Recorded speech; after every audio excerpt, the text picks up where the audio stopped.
Welcome everyone to ESEP's webinar on supporting the success of ELL apprentices. We are so happy that you all have joined us. It looks like we've got about 43 and rising folks coming into the room. And ESEP's currently has about 434 registered ELL participants. That's English language learners. And we are really excited to explore this topic this morning because we know that this is a big issue for a lot of organizations.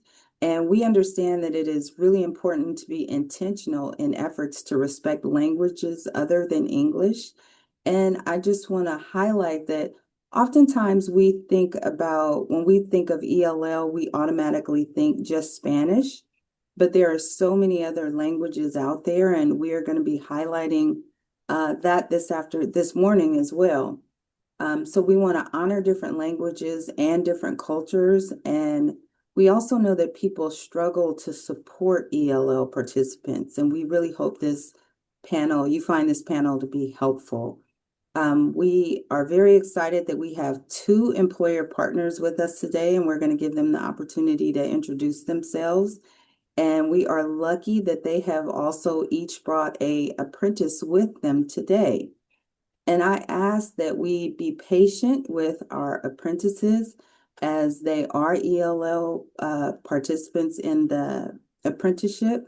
And we know that it is difficult to translate English to a different language. And we know how hard it is to be on a panel when you actually speak English. So we want to give them time and grace as they're answering the questions and they're trying to think through how to answer them. So with that, we will get started. And before we get started, I apologize. I always do this. I forget to introduce myself. My name is Sandra Moore, and I'm actually the new executive director at Early Care and Education Pathways to Success, and I am so happy to be with you all today. And I will pass it on to our panelists to introduce themselves, and I will have Miss Erica go first. Good morning, everyone. My name is Erika Costa. I am the Senior Workforce Manager at Community Action Marin, an anti-poverty agency that has been serving Marin County residents for 60 years. We partner with individuals and families to meet basic needs, remove barriers, and create a pathway towards stability and self-sufficiency through programs such as early education, workforce development, housing support, and food access. We work to advance racial and economic equity and strengthen our community. Welcome, everyone. Thank you so much, Miss Erica.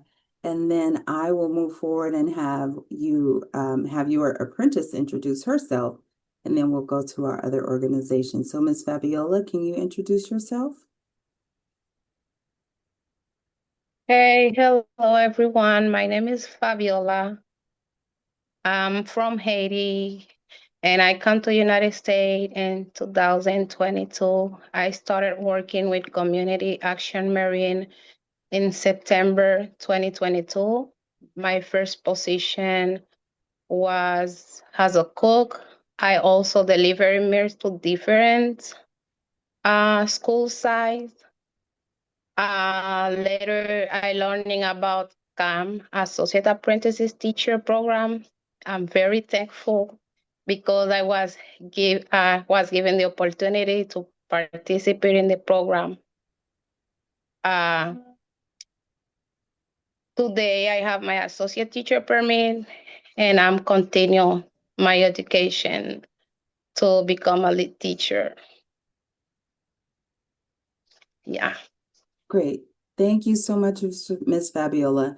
And I just want to highlight, I don't know if you all heard that, but Miss Fabiola came here just in 2022, and her English sounds really well.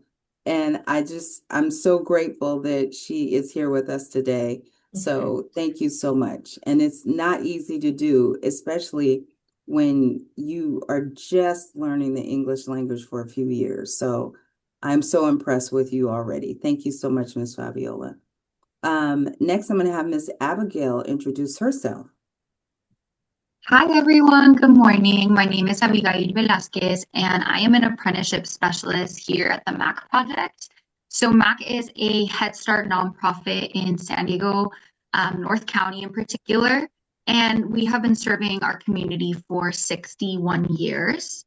MAC is an organization that provides a wide range of services for our community members that focus on economic mobility and self-sufficiency, and that includes education, housing, health, and economic development, which is our sector. So the apprenticeship program is the newest addition to the economic development sector, and we are the first registered early care and education apprenticeship in San Diego County. And we've been able to support our apprentices in this program through partnerships with Palomar College, our local educational institute, San Diego Workforce Partnership, and of course, ESEPs. So we have had 3 cohorts in this apprenticeship. For cohort 2, we have 1 more person waiting to complete, and cohort 3 is currently at their midpoint. From our second cohort, we had 18 out of 22 participants who self-identified as English language learners. And in our third cohort, 21 out of 32 participants self-identified as English language learners. That's awesome. Thank you so much, Ms. Abigail. And now we will have your apprentice introduce herself, and that is Ms. Zakia. Good morning, everyone. My name is Zakia Mohammadi. I am an MAC project apprentice. I am in cohort 3. I joined to this program since 2025, July 2025. I'm originally from Afghanistan, and I arrived to the United States in 2024.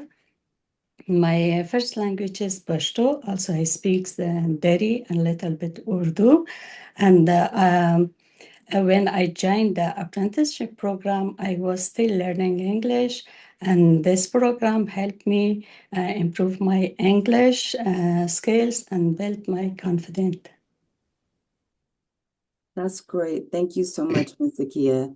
I also have to highlight the same way I did with Fabiola, that Ms. Zakia said that she came to this country in 2024, and she is on a panel talking about ELL and sounding very clear and wonderful. Thank you so much, Ms. Zakia.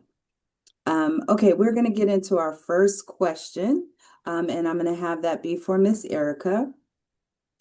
And why is recruiting and retaining English language learner apprentices critical to strengthening the ECE workforce?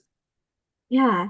So at Community Action Marin, we see workforce development as a pathway to both economic and linguistic justice.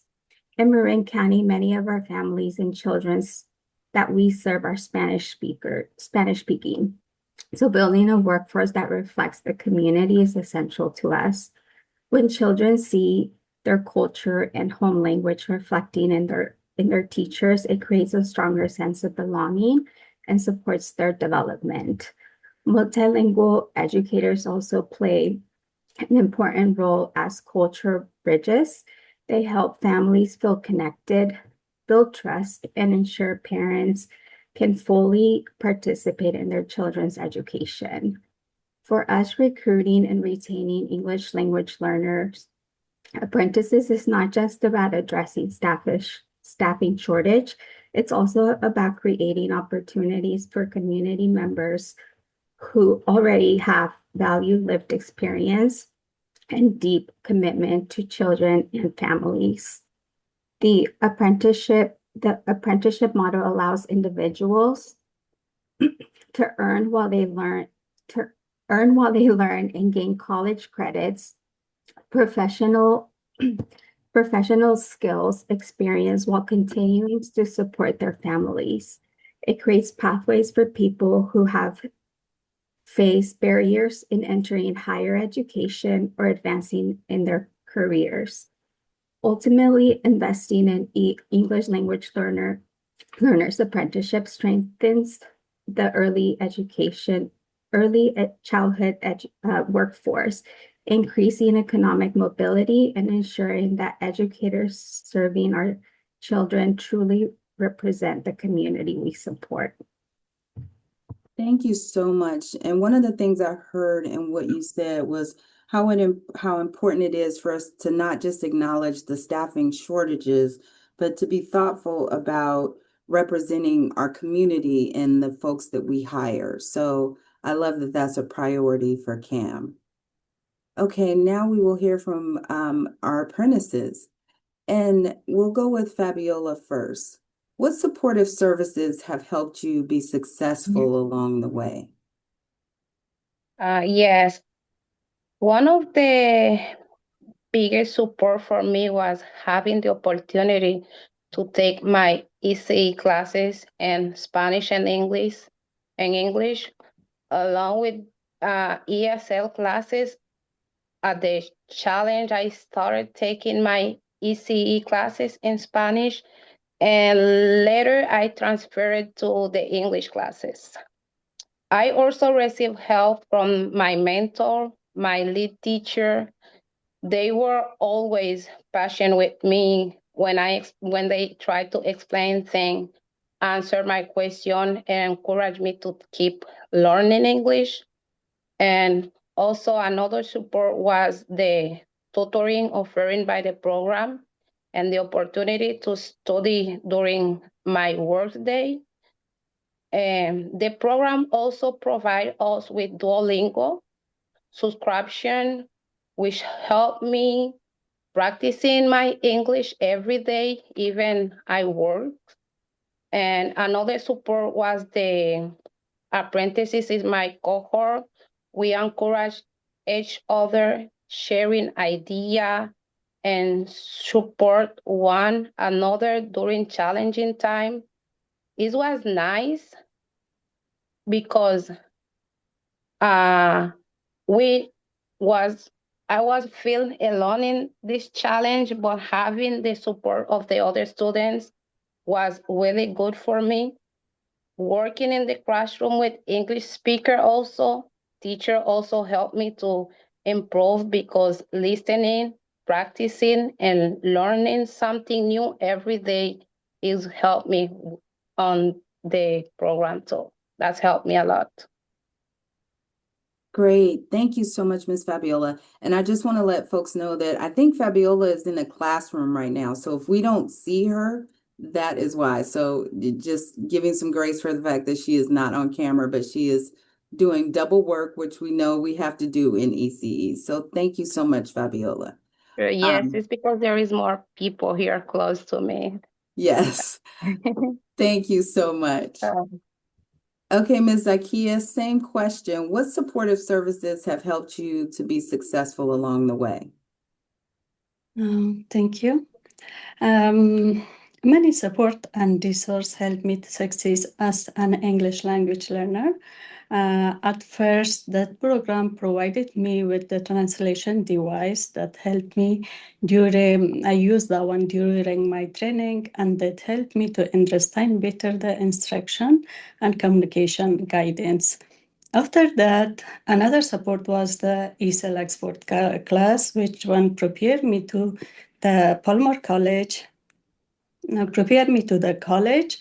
And after that, later I enrolled in the Palmer College in the ESL class.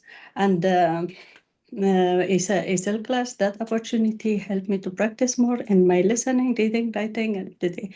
Also, I had support from my professor, Professor Heder. She was my in child development class professor, and she helped me to. She helped me and she understand that I couldn't speak English good, and English is not my first language. She always encouraged me to focus more on the content of the learning and instead of the worry about the mistake of the grammar and the spelling. And that support helped me to become more confident and practice more in the class. And also I had another support was my resource tool application to in Mac project that one provided to me. Great. Thank you so much, Ms. Sakia. I hope that you all are taking notes on all the good things and the supports that they said help them, because they named off a lot of great things that if you're not doing, that you should think about doing. Okay, let's move forward to Ms. Abigail. How do you leverage apprentices' language skills as an asset rather than viewing them as a deficit? Because oftentimes you will, have people thinking that if English is not the first language, that's not a person they may want to hire. So how do you all see it as an asset? Definitely. Yeah, I think that as a program and as an organization, we always try to view multilingualism as a strength and a community asset. Similar to what Erika was mentioning earlier, we understand that our apprentices reflect our communities and the families that we serve here at MAC. And we know that our apprentices have lived experiences that allow them a lot of the time to connect and support many of our families because they understand and they've lived similar experiences. And so I think we try to treat our apprentices just as experts through their own lived experience and as experts of, their own journeys. And each apprentice, and especially each English language learner apprentice, has such a unique story that even as an English language learner, they can't be grouped into one subcategory. So that's what really we see as their strength, is that they have such unique ways of viewing and seeing education, the world, our programs, supportive services, and the classroom. And they bring a lot of new ideas on how to support the children and the family. So I think we really came to this understanding that not having the dominant language in a country is not the problem. It's just a product of the circumstances that they're in. And it's really a privilege that a lot of people hold to be able to speak the dominant language in a country. And it's just a privilege that they currently don't hold. And that's not a fault. That's not something that we fault them for. So we instead try to just support by removing systemic barriers and helping them gain access to a lot of the resources that are going to help them advance and move forward. So, as an example, this could be supporting with college, adding a lot of that additional training, and especially in the area of professionalism and navigating systems, translating materials, as Zakia said, having those learning tools like the earpieces that are translation devices, and a lot of that one-on-one support to help apprentices feel confident and comfortable with asking any questions that may arise. We know that the systems that they're stepping into, whether it's workforce, whether it's education, sometimes they're very long-standing and they're narrow. And I think our team also just used this as an opportunity to make some changes, and as staff to see how are we able to support apprentices and be flexible, and how does that help us with long-standing systems in general. If we're able to be flexible and supportive to each individual English language learner's experience, how does that show how maybe these systems in general do need to change, and we can set a new precedent for how we support our employees as an organization and as a program. Great. That was wonderful. You said so many great things. And one of the things I want to highlight is I talked about our intentionality in terms of supporting ELL learners. And I think that you hit the nail on the head in many ways. And I like the way you talked about treating them as experts from their lived experience.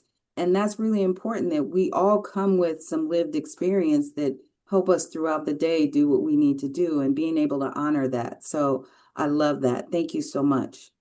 Okay, now we are going to go back to hear from our apprentices, and we'll peek in on Fabiola if we have a chance. If you can give us, Miss Fabiola, if you can give us one example or one or two examples of a support that helped you overcome a challenge and reach your goals. Yes. When I first started, English was my biggest challenge, honestly, because my first language is Creole and French, and I also speak Spanish. Sometimes I didn't understand everything people were saying, and I felt nervous. My mentor and my coworkers were very patient. They explained things really slowly, answered my question, and encouraged me to keep trying. the ESL classes, the support from the apprenticeship program, and practicing English every day.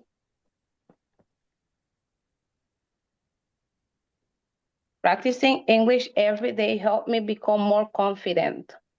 And little by little, I become more comfortable speaking with teachers, children, and also with the family. Today, I still have more to learn, but I'm proud of how much I have improved. Yes. Very I nice. am proud of you too, Miss Fabiola, and you are doing a great job. And I just want to say I want to highlight one thing you said in terms of your mentor was very patient with you. And I just want to say, you all, we talk about mentoring a lot, and mentoring is not just something that you throw into your program design. Your mentors need support and learning how to be good mentors to the apprentices. And this is a great example of what that looks like, because if she didn't have a supportive mentor to help her walk through this, she might not be doing as well as she's doing today. So congratulations to you and your mentor.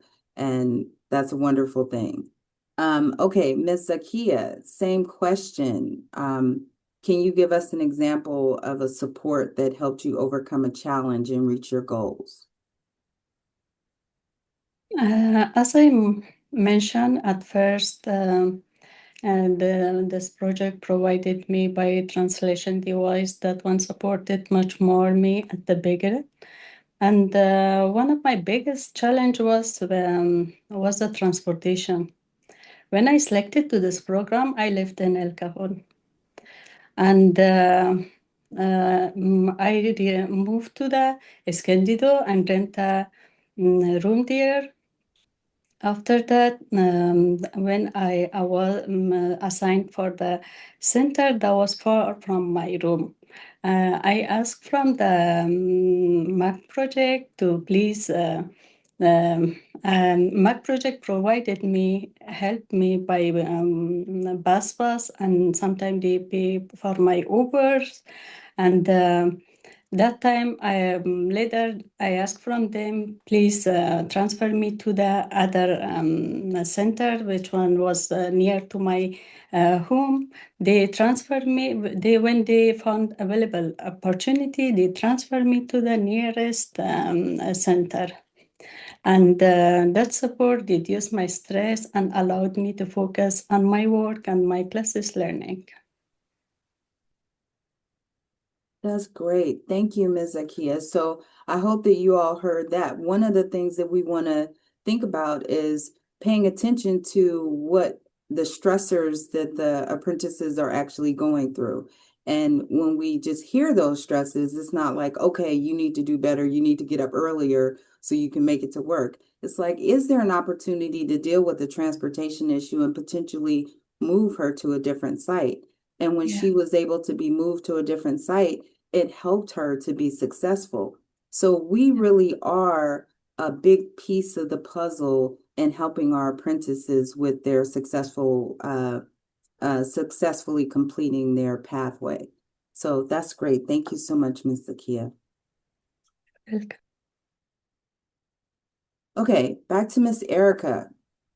Erica, are there any specific funding strategies that support bilingual onboarding, instruction, and translation services?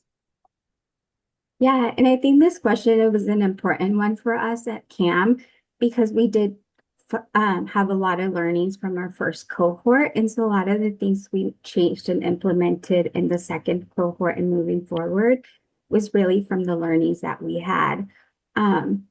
So we've learned that building an equitable bilingual workforce requires intentional and flexible funding was really important. Traditional workforce funding often covers the majority pieces of training, but it doesn't always account for the additional supports needed to help multilingual apprentices succeed. Things like translation, language support, and culturally responsive onboarding. One strategy that that has worked well for us is braiding different funding sources. Through our partnership with ESEPs, we're able to leverage and target workforce funding to support core apprenticeship activities, while also using private funding to address the gaps that traditional funding doesn't always cover. Flexible funding is especially important, having the ability to direct resources where they are most needed allows us to provide supports, again, like professional interpretation during courses, translation of all materials, and additional onboarding assistance. These supports may seem like small investments, but they make a significant difference for the program and the apprentices. They help remove barriers, they help remove barriers, allowing apprentices to fully participate and create a stronger pathway into early childhood workforce. And I do believe that for us, that private funding and being able to braid it has really supported both of our last two cohorts. So thank you. Great. And once again, I think what I heard in your response, once again, going back to that intentionality that we need to focus on, thinking about onboarding and how do you actually onboard your apprentices? And do you just throw them in there, or do you have a process that you've really thought through? And is that process individualized per who your apprentice is?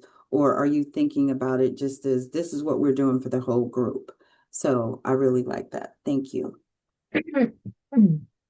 Okay, Miss Abigail, back to you. How do you measure success beyond completion rates? We always think about completion, but how do you measure success beyond completion rates when working with bilingual and multilingual apprentices? Yeah, so before I respond, I'm going to turn off my camera because I know my audio's been a little spotty, so maybe that'll help, but I just wanted to let you guys know. But yeah, so I think that in terms of mentoring and support, there is definitely additional time that is needed to be present with these apprentices and to help support them as they navigate these new systems. I think that's part of just building rapport with them. And so I think the emphasis for us here is, you know, the saying that we always hear, which is equity, not equality. So these apprentices are going to need a little bit more time than some of our other participants, and it's because they're navigating a lot of obstacles that our non-ELL participants are not. So I think for mentoring multilingual apprentices, you really need to be intentional about communication, check-ins, definitely a lot of patience and trust building. I think sometimes they've had negative experiences with systems, with whether that be education or the workforce, or just confusion, and it's new systems that they've never navigated. So I think being very proactive about your check-ins, offering any help along the way, even before they ask you or they let you know that they need it, I have found has also been really helpful, just because sometimes there's also cultural components that make it difficult for them to reach out or to ask for help or to feel comfortable with you yet enough to be asking these questions. So we do try to create that brave space for apprentices to have any clarifying questions, to review any expectations. And I think just as a mentor and as a supervisor, it's important to also understand how language barriers can impact confidence and participation. And be very mindful of that. Something even as simple as the types of questions that we ask our apprentices, the way that we word it. I think a lot of the time we, in mentorship roles or in leadership roles, are very accustomed to the jargon that we use, and maybe sometimes making things overly technical and drawn out. So being sure that when we speak, we're speaking in a language that is very beginner friendly. It's worded in a way that's understandable to someone that this is not their native language. That could also be like technology guidance. We've also done. We've had many apprentices that in their home countries they never used a computer or a laptop. So a lot of support with that. Even in our case during our onboarding, we had a live translator when HR was explaining their health benefits and their insurance plans because they had never had to select health benefits in a new country. So we also partnered with Palomar, our LEI, and we had them do college campus introductions, show them the Canvas platform, even teach them how to read textbooks for some that was new to. So supporting when you can and understanding cultural barriers if you're able to, and just being sensitive to them, even if it's not your lived experience, and being open to hearing what they need and pivoting, because there was many times with cohort 3 where we offered something that went so well for cohort 2, and different English language learners just needed different things. So just being able to say, okay, that's fine, we can pivot, take a step back, and not have a lot of commitment to anything, but just to whatever's going to be the best experience for the apprentices as their needs vary. Thank you so much, Miss Abigail. And Miss Abigail was so excited about answering our questions. We had a question on mentoring, and she answered our mentoring question first. So I'm gonna that's okay. That was perfect. That was the question about ensuring support for mentoring with ELL apprentices, which you did answer that question perfectly. We'll come back to the other one, but I just want to highlight because I thought it was really funny when you said that. Benefits, you had someone translation for HR for them, and I would like to use that person to translate HR for me, and English is my first language. I think that's really important because we just take for granted things that people should be able to understand and difficult topics. So that's wonderful that you all have that there for them. So I'm going to go back to Miss Erica. What strategies have been most effective in retaining multilingual and bilingual apprentices and fostering a sense of belonging into your program? Yeah, so one thing that we've learned that, and this is again from our learnings as we've entered our third cohort, we've learned that recruitment brings people in, but belonging is what keeps them in the program. For multilingual apprentices, retention depends on creating an environment where language is not a barrier for participation or leadership. One of the most effective strategies that we've implemented in building a bilingual operational culture, our meetings, trainings, and communications are fully bilingual, which ensures that apprentices can engage in real-time contribution, their ideas, and be recognized as full members of the team, regardless of their English proficiency. We've also found that retention requires a holistic wraparound supports.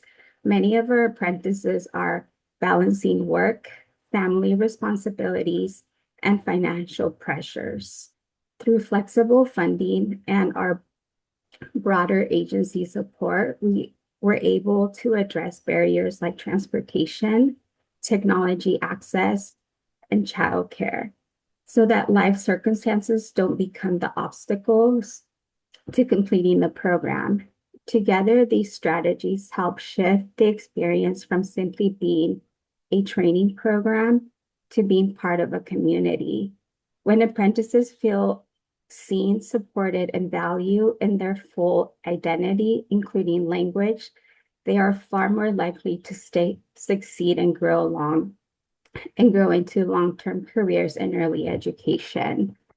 So I think that has really been our learning is building, and I think Fabiola mentioned it early, is just having that cohort really builds community, and even with us always being open to having everything translated, and even in our those wraparound services of we do check-ins, monthly check-ins, we do.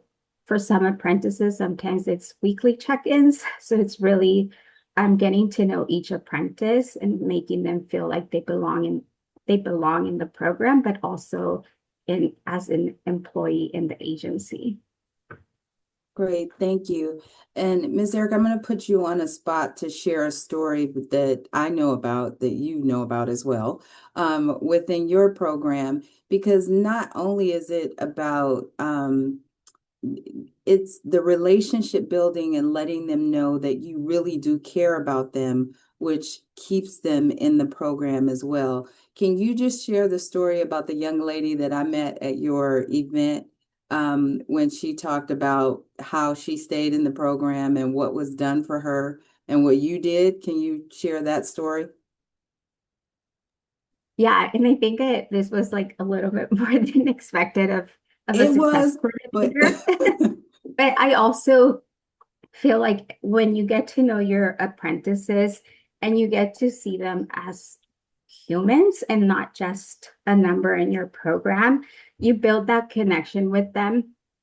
And there's one thing about sometimes we teach them basic skills that for me, sometimes it's, or for us, it can be very, like you should just know this kind of stuff. So with one of our apprentices, I've heard from the site, she's such a great teacher. She's great with the students. She's so natural. But one of her things was the time management. And as much as I told her, like, try this, try that, it just wasn't hitting, like clicking. And so what I actually did to show her my commitment, because I saw how far she was getting, and it was the last semester, I made a plan with her. So I went every morning to her house. We started a routine with her and her son. We walked to school so that she could learn. And for it can be so simple to, but when you are a single mom, sometimes those little things can be difficult. And it's just somebody needing somebody to just be there for you and show you. And she was able to complete the program and is wanting to continue her education. But I think when I talk about belonging and retention, it truly does take that connection of seeing them as a person, as a whole person, because they all come with, it's not just them, it's their children, it's their families. And so yeah, that's my story. Great. Thank you so much for sharing that story, Erica. I think that's so important because sometimes we do forget as we're, programming and building and designing that we're designing for people, and people have lives and people have issues. I mean, I sometimes wish I had a success coordinator for my own life to help me, do all of the things that I needed to do. So, I think the more that we see them as people and we provide supports for that, then when we really look at how to retain, that's how you retain, by starting with this foundation of relationship that you're supporting these people. So thank you so much, Miss Erica. Okay. Now I am going to go back to Miss Abigail to do that one question, and then we'll hear from our apprentices again. So how do you measure success beyond completion rates when working with multilingual apprentices? Yes, so something that was really helpful that we did at the beginning of our third cohort was we went to each apprentice, we did an intake survey, and also just did one-on-ones to ask them what were their personal goals and wishes for their journey throughout this program. Particularly, right, our ELL participants. And through constant check-ins and being able to get to know them, as Erika was mentioning earlier, we kind of got to see what the goals for each apprentice was. And that was really helpful for us in terms of setting measures for success that are beyond completion rates. Because, right, completion rates are really helpful markers that help us kind of see data collection and trends overall. But it's not the most helpful when we are trying to find more qualitative ways that we have helped and supported our participants through the program. So that was a way that we were really able to see how apprentices were progressing in their own personal goals. As Erika mentioned, of course, they have families, they have their own lives. They see sometimes even more than for our tier, it's associate teacher permit level tier. So they want to keep going. They have higher education aspirations. So, just some examples, like we had We had some apprentices who, yes, it was their goal to learn English and better navigate the systems in a new country. But we had one that was to finish her GED. We had some that would say, just to be a more confident person, get a car, maybe be proud of themselves for doing something hard, or get to spend more time with their children because they couldn't in their prior employment. And so that was our way of measuring unique goals. So whether that would be, we're helping apprentices who want to spend more time with their children by pursuing a career that can give you holidays or weekends or summers off so you can spend more time with your children, or we're helping apprentices obtain a permit that helps them feel confident in their skills as a leader and as a teacher and help them feel more confident overall. Or as Erika said, we have some that a lot of them, they want to see themselves increase consistency, go to their centers, get their hours, the time management. A lot of them have said, like, I've proven to myself that I can do difficult things by passing a college class in a language that's not even my first language. And it takes me double the time to finish assignments, but I'm so proud of myself for being able to finish that. So, we also help them like navigating these systems, as I mentioned prior, payroll systems, trainings. And so I think that, we kind of try to measure by participation, communication, and whatever internal markers they've set for themselves to help give us a better picture of how they've progressed and help themselves see how much they've grown throughout this program. That's great. Thank you so much, Ms. Abigail. And I love the idea. And we've heard from Ms. Fabiola and Zakia about becoming more confident through this program. And, I also know that apprentices will often say it helps them to become a better parent, and all of the skills that they actually learn going through the pathway program, never even believing they could pass a class, let alone get a degree or a certificate, is an amazing thing and an amazing accomplishment. So thank you so much. Okay, let's hear from our apprentices again. Ms. Fabiola, as we get close to wrapping up and saying our final words, we have lots of employers here in the room that are really here to hear from you all. So what would you say, what would you want, what support from your employers has been the most important to your success, and why? The most important support has been the people at Community Action Marine. My supervisors, mentor, and co-workers believe in me and encourage me to continue my education.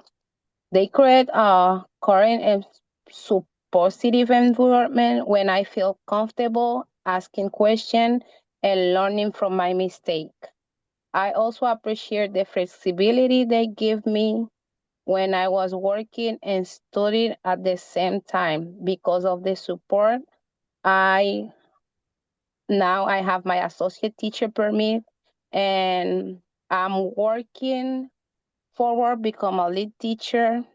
I'm very grateful for everything I have learned, and I look forward to continue to grow as an educator and making a positive difference in the life of the young children. Thank you so much, Ms. Fabiola. And Ms. Zakia? Yeah. The most important support from my employer has been their flexibility mentorship. When I faced transportation challenges, they listened to me and to my concern and helped me with a bus pass and transportation assistance. Later, they helped me to transfer to a new center closer to my home, which made it easier for me to continue in the program successfully. Also, I appreciate that there was always someone available to check on me, answer my question, and provided guidance, and knowing that they believed in me and wanted me to succeed. Give me confidence during the difficult time. Also, my coworker, lead teacher, and supervisor were also very supportive. They were patient when I did not understand something. They helped me to learn because because of their support, I felt motivated and continue growing professionally. Great. Thank you. Ms. Akia, I think it was you when we talked earlier, and I'll try to remember what you said about the flexibility of when you were taking coursework, the flexibility of the grading policy. Do you remember us having Yeah, that conversation? Can you yeah. share a little bit about that? Yeah, in my college and child development class, I had a professor by the name of Professor Hader. She was very supportive with me, but in the grading, always she encouraged me to focus more on the content of the listening instead of the spelling, grammar, and writing. She always asked me, please, never get stressed about your writing. Always write with your own words, and that helped me to continue that program and succeed. Great. Thank you so much for that. And I really do want to highlight that because I think sometimes we can get stuck and be very rigid.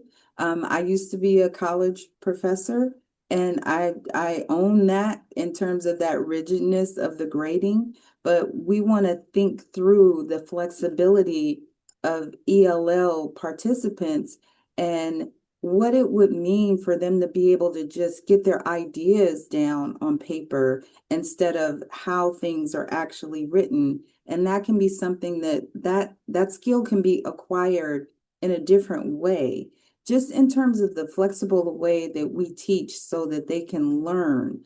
I think is so important to their ability to be successful. And I definitely see that in Zakia, as we had a really wonderful conversation, and Fabiola as well. So just the flexibility and the support and the comfort to be able to make mistakes, I heard Fabiola say, is really important as well. Okay, and we will go now to back to Erica and Abigail. What advice would you give to apprenticeship programs just beginning to intentionally recruit and support ELL and multilingual apprentices? Erica first. All right. Can I just say something from the previous question? I also Sure, just want please. to highlight that I think one of the biggest supports that our apprentices have also received is from College of Marin. They have been such a great partnership when it comes to the schooling piece of the success of our apprentices, just being flexible. Also, the instructors knowing and understanding what ESEPS is all about and understanding what the program that we're trying to build is all about, and that embedded tutoring provided, and just all the other access that we have. So that I just want to highlight that because that has been a key to the success of the apprenticeships, being able to finish their 12 core units and even continue to go back and take other classes. Great. That is definitely a great thing. Thank you for adding that. Yeah.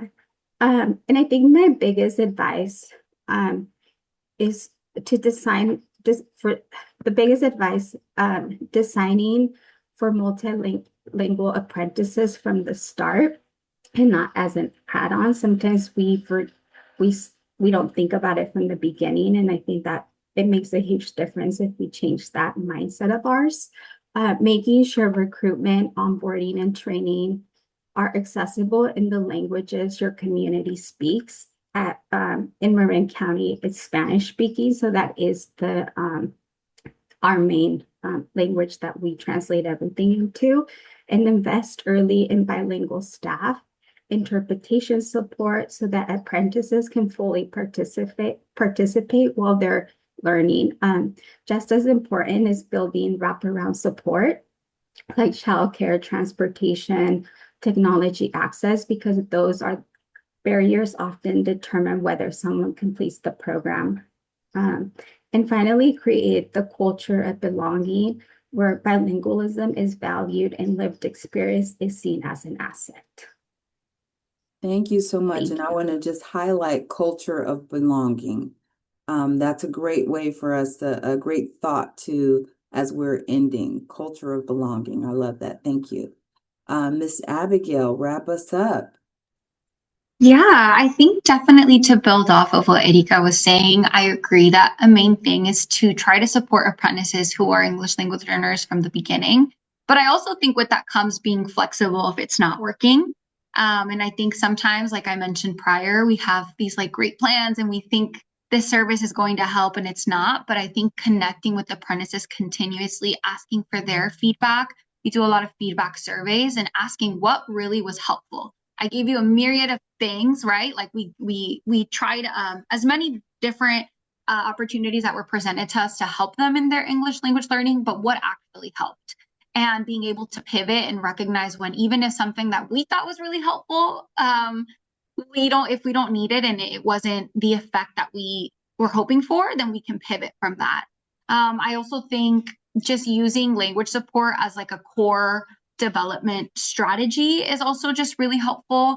I think like embedding supports into the mentoring aspect, the training, digital literacy, college navigation, making sure that every step of the program for them, they have a level of support that is really just like needed, especially at the beginning during that onboarding period. I think as well, like we have a very strong partnership with our community college and with our LEI, as well as like our workforce agencies. And I think that that has been really helpful as well because we get to support from all angles. And in areas that really isn't our domain, we can communicate this is what we're hearing and what we're seeing that the need is. They're able to support. An example would be when I communicated to the English learner department at Palomar that our apprentices wanted more and they wanted more support. We had one of their staff members kind of who had been working with our apprentices in the classroom suggest what level of ELL courses would be helpful for each apprentice and what classes to take and helping enroll them, helping support so it doesn't come at an additional cost to them. I think like that strong partnership is really essential. And I think ultimately just being able to be very proactive with the follow-up and making sure that you don't assume that they're going to come to you for help, but being in constant communication, checking in, not only checking in, you know, when maybe we need the data or we need something, but just saying like, hey, how is it going? How are you feeling? Do any questions come to mind? So that they feel like the professionals that we are building them to be, and they feel, you know, supported and that they're strengthening their skills. And that they know we recognize the systems that they're navigating are difficult and we're open and flexible to helping in whatever way they need. Thank you, Miss Abigail. I cannot possibly go back to everything you said that was wonderful because it was all really good. But one of the things that I do want to highlight is, you know, once again, going back to that idea of relationship building and how important and key that is. And that if the only time you hear from me is when I need you to sign a document or is when I need you to come in and do something, that's not what relationship building looks like. It's about that checking in to see how things are going and helping them through these systems that we know are difficult when we speak English. So just imagine when English is not your first language. So as we wrap up, I have a few things I want to share, but before people jump off, can we please just give a round of virtual applause and love to these apprentices in this panel because they did an excellent job. You all should be proud of yourself. This is another feather in your cap of accomplishment. Thank you so much for being here. We really appreciate you. So Zakia, Abigail, Erica, and Fabiola, thank you very much. And if we could go to our slides so I could just share something really quick. That would be great. I just want to let you all know for who all may be interested. ECEPS does have a boot camp coming up. It is September 23rd and 24th. It will be in Walnut Creek. And we have been sending out e-blasts since you joined us today. We will have another e-blast in regards to registration if you all are interested. And next slide. Thank you very much. This is our contact information. Our website has been recently redesigned, so please check it out. There's lots of great information there. And once again, I want to thank everyone for coming today. We really appreciate it, you guys being here. Have a wonderful day.